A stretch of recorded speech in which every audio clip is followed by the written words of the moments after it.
What a cliffhanger they just left us on in this week's episode of Durarara Season 2.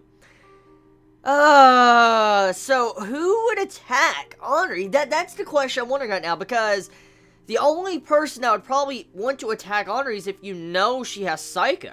Like, that's it. And so, who would attack her? Unless it's one of the gang members, from last week because of, how she's a part of the dollars, pretty much. So that's the only thing I could think and assume that's going on. But, still, from what we found out with the gang last week, you're not allowed to attack women at all. Don't attack women or anything like that, or, I'll beat your face, and that's what the leader said. So, I don't know. I mean, who would attack Henri?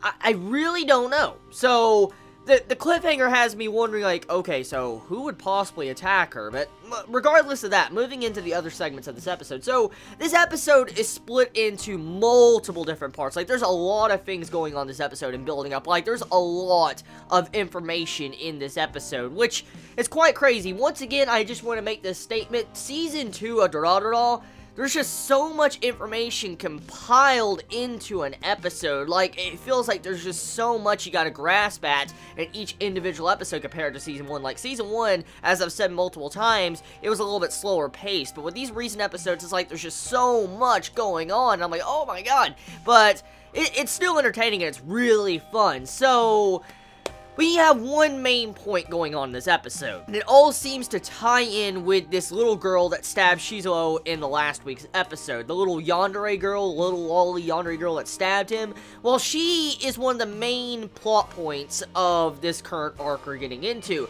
because you have it to where Celti is trying to hunt her down and, take her back, and you also have it to where the other company that's kind of rivaling the Mafia is also trying to get her. So there's a lot of setup in this episode. Like, so much setup is going on this episode with Izaya. Like, Izaya calls Mikado in this episode and says, like, oh, there is no set rules on the dollars. I mean, you shouldn't, say nothing because the dollars were meant to be free. Izaya, being the manipulating bastard like he always is, pretty much, manipulating Mikado in this episode and just talking. He's like, oh, did you learn about your lesson with the yellow scarves? And I'm like, yo. So Izaya's starting to play a role in this arc. So when Izaya makes a move, we know stuff is starting to go down, because when he moves, usually he's one of the main central points of why the issues and problems are starting. So I wonder exactly what he has caused. Like, I mean, I'm willing to bet he's probably started something with this overall ordeal,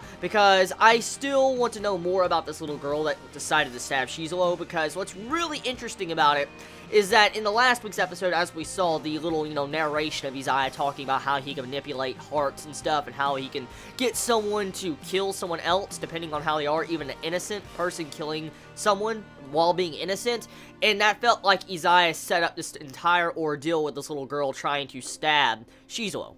So, I feel like Izaya is the main central point that has started this entire ordeal when it comes to this arc. So I wonder how the blue squares are going to be integrated into this arc, because as we know, the leader of the blue squares right now wants to face off against Izaya. So I'm curious. I'm really curious, like, how is that going to go down? Because if Izaya right now is starting all these problems, all these issues, I wonder when the blue squares are going to pop in and start messing up, Izaya's plans and stuff like that, because that's definitely going to be one of the main points when it comes to Season 2 of Durarara. Since this, Season 2 is going to be 12 episodes, I'm assuming that we're going to get to see the blue squares, the dollars, and probably, Izaya and all that square off against each other because of, different issues they have between each other. So I'm assuming that. But the thing is, with this episode, there's just so many ways that this arc can take, because you don't really know everybody's angle. You have it to where Psycha is going out of control, how we found out a couple episodes back,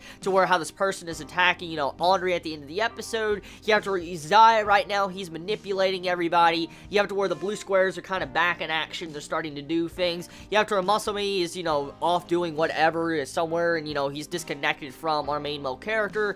And then you also have it to where Celti's having her own issues, like her entire face was revealed to the public, and there's even cameras and all that on it, so no longer can she just be classified as the Black Rider. She can't be classified as that because, I mean, now her entire secret has been revealed. Like, people are going to look at her as if she's a monster. So I wonder how Celtie's going to change with all this, because we have seen through the journey of Durarara, Celtie has shown it to, like, she doesn't like scaring people. She doesn't like really revealing her true form to others because she doesn't want everybody else to think like she's a monster or, you know, get scared of her.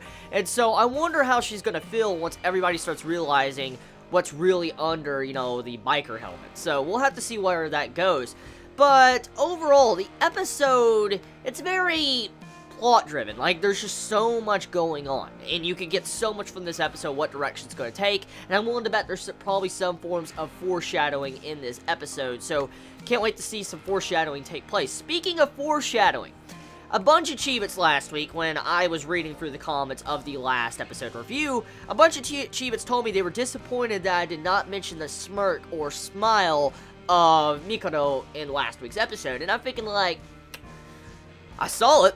I saw the smile and all that. I didn't mention it, of course, but I mean, I saw the smile, and I didn't think much of it, because, you know, I'm an anime only. I don't read the light novel. I don't. And probably majority of you that have watched Season 2 or watching Season 2 right now have read the light novel, because you had to wait so many years for this to finally air. So, I'm willing to bet majority of you that actually are watching the anime have seen the light novel, so I honestly don't know what's foreshadowing or not, because Durarara's style of writing, it's very subtle when it comes to the foreshadowing, and I like that. I really like the subtle foreshadowing. Thank God none of you really spoiled me on what it was, but I wonder what the true meaning behind it is. I'll look out for, you know, our main male character. I'll look out for whatever he's trying to do, like with this smile. I'm guessing he's gonna try to gain control of the dollars and become a real gang leader or something. I'm assuming that, because the smile, the way it was in last week's episode, it seemed like something sinister. Maybe he might rival Izaya in the future.